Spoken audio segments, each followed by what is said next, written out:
Les biais cognitifs, c'est quoi ce truc-là en fait, c'est tout simplement des genres de pilotes automatiques qu'on a dans la tête. C'est ce qui vous permet de prendre des jugements à la va-vite, quelquefois pas très analysés, et ça, c'est un véritable problème. C'est un véritable problème parce que souvent, quand on est pressé, on s'appuie un petit peu sur des stéréotypes, sur des expériences passées qui nous ressortent quelque chose qui n'est pas toujours très juste, pas très exact, et qui quelquefois nous font prendre de mauvaises décisions et nous emmènent sur de mauvais chemins en termes d'action.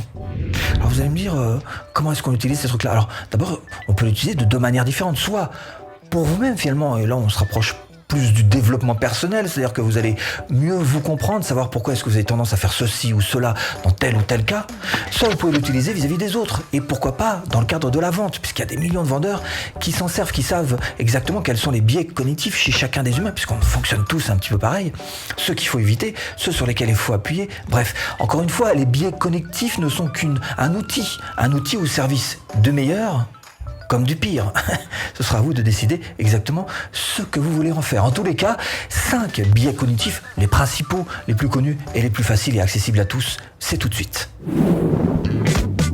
Si vous cherchez à créer votre business en ligne, abonnez-vous. Comment éviter les biais cognitifs qui trompent notre cerveau ? Et on a tous tendance à s'intéresser beaucoup plus aux trains qui arrivent en retard qu'à ceux qui arrivent à l'heure. C'est comme ça. On aime bien aussi, vous savez, les petits cancans, les petites choses comme ça, les fake news nous intéressent. Les fake news buzz à maximum. Alors ça, c'est ce qu'on appelle le biais de négativité. On n'y peut rien, on est carrément attiré par ce genre de choses et ça vient même complètement modifier notre vie parce que pour le coup, on est entouré d'informations négatives. Si les journaux veulent vendre un petit peu plus, qu'est-ce qu'ils font ? Vous annonce une catastrophe. C'est comme ça que ça marche, le biais de négativité. Alors pour nous, qu'est-ce que ça veut dire concrètement ? Par exemple, si vous avez une vignette YouTube, ça va peut-être vous expliquer pourquoi ce type de vignette catastrophée marche beaucoup mieux qu'une vignette où vous êtes tout sourire. Le biais de négativité. Et ça aussi, c'est intéressant pour nos webmarketeurs en herbe. Des études menées très sérieusement, ont prouvé que, en fait, plus on laissait de choix à une personne, plus elle avait du mal à choisir. Et si, en plus, chaque choix était bardé d'informations, ça devenait carrément impossible pour la personne de se positionner. C'est ce qu'on appelle le paradoxe du choix. Et pour nous, qu'est-ce que ça veut dire cette histoire de choix ? Ça veut dire que finalement qu'il vaut mieux mettre peu de choix quand vous avez quelque chose à proposer et surtout avec finalement très très peu d'infos en face de chaque choix pour le justifier. Concrètement, vous avez peut-être vu ça d'ailleurs en vous baladant sur internet, vous avez souvent des pop-up, petites fenêtres comme ça, des opt-in qui remontent et vous avez ça devant la tête et souvent vous avez un oui, non, 2 boutons, pas plus, oui, non, un choix très très simple. Et c'est ça qui fait que ça va convertir, c'est ça qui fait que les gens effectivement vont être plus enclins à vouloir cliquer parce qu'effectivement ça leur paraît simple et qu'encore une fois il n'y a pas à se creuser la tête pour choisir exactement lequel prendre. Donc pour nous, webmarketeurs, qu'est-ce que ça veut dire ?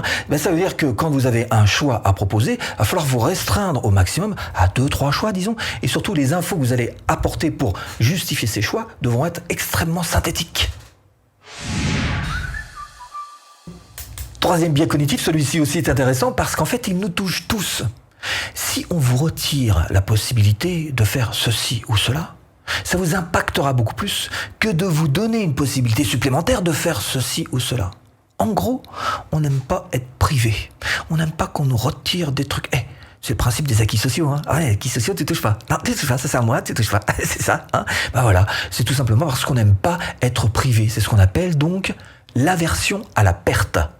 La sensibilité à la perte. C'est le principe de l'urgence. Exemple, les promos. Les promos, c'est juste magnifique. Vous avez jusqu'au 12 décembre pour acheter tel produit à 50% de réduction. On se pose pas tellement la question. On veut pas être privé de l'objet de notre désir. Donc, très vite, on achète ce produit qu'on aimerait bien avoir pour 50% de réduction. Alors, pour nous, webmarketeurs, qu'est-ce que ça veut dire concrètement ? Ça veut dire qu'effectivement, il faut se servir de cette petite chose qui fait qu'on peut créer de l'urgence pour faire en sorte que les gens achètent votre produit avec une promo, par exemple, tout simplement. Booking.com le fait très bien. Voilà un excellent exemple que j'aime donner parce que tout le monde le connaît. Booking.com, ils vous disent quoi ? Ils vous disent plus que 3 lits disponibles dans cet hôtel. Ou alors, il ne reste plus que 2 chambres de disponibles. Voilà. L'aversion à la perte. Le dû, ce qu'on vous a donné, doit être rendu. Alors, vous tournez ça comme vous voulez. Ça peut être juste un vœu pieux, ou ça peut être, je sais pas, une certaine manière de vivre, pourquoi pas une façon de voir la vie, de la bienséance. Vous faites comme vous voulez. En tout cas, ce qui est sûr, c'est que, en général, ce qu'on vous a donné doit être rendu. Et c'est pour ça qu'on dit, il faut donner pour recevoir. Et ça, c'est bien plus profond que vous pouvez le penser. Ça s'appelle le principe de réciprocité. Et c'est ce qui fait que quand vous invitez un pote à manger, il va vous dire oh, ouais, ok, mais la prochaine fois, c'est moi qui t'invite, hein. C'est ça. Ils font pas ça, vos amis? Ils font pas ça. Faut changer d'amis. Hein. Alors pour nous, webmarketeurs, qu'est-ce que ça veut dire? Ça veut dire qu'il y a des systèmes qui fonctionnent extrêmement bien. Vous vous en êtes certainement rendu compte. À savoir, par exemple, je propose un e-book gratuit contre une adresse email. Ça fonctionne très bien. Cela dit, vous pouvez aussi vous en inspirer pour garder une grande phrase bien ancrée dans votre tête. Et je vais vous la proposer tout de suite, c'est « Soyez généreux dans votre marketing ». Et il y aurait tellement d'autres biais cognitifs dont je pourrais vous parler. Il y en a plus de 180 qui ont été répertoriés quand même. Donc on va rester juste sur les essentiels, les principaux. Parmi ceux-ci, le social proof, qui fait que quand on a un doute, on a tendance à se référer à ce que font les autres. Ghislaine, j'irai bien au cinéma ce soir. Il y a quoi comme bon film, hein? Si c'est un film qui est en tête du box-office, c'est que c'est forcément un bon film. Hein. C'est ce qu'on appelle la preuve sociale.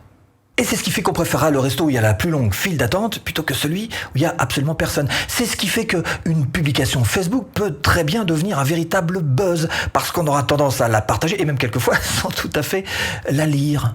Alors c'est ce qui fait que nous, webmarketeurs, nous allons chercher, par exemple, si on vend des formations en ligne, nous allons chercher des témoignages qui vont venir témoigner que la formation est bonne. Alors évidemment, si vous voulez aller plus loin et apprendre à vendre facilement de A à Z, ce que je vous propose, c'est tout simplement de cliquer là. Formation offerte. Bon, j'espère vous avoir un petit peu aiguillé dans cette botte de foin. À tout de suite. Et si tu cliques.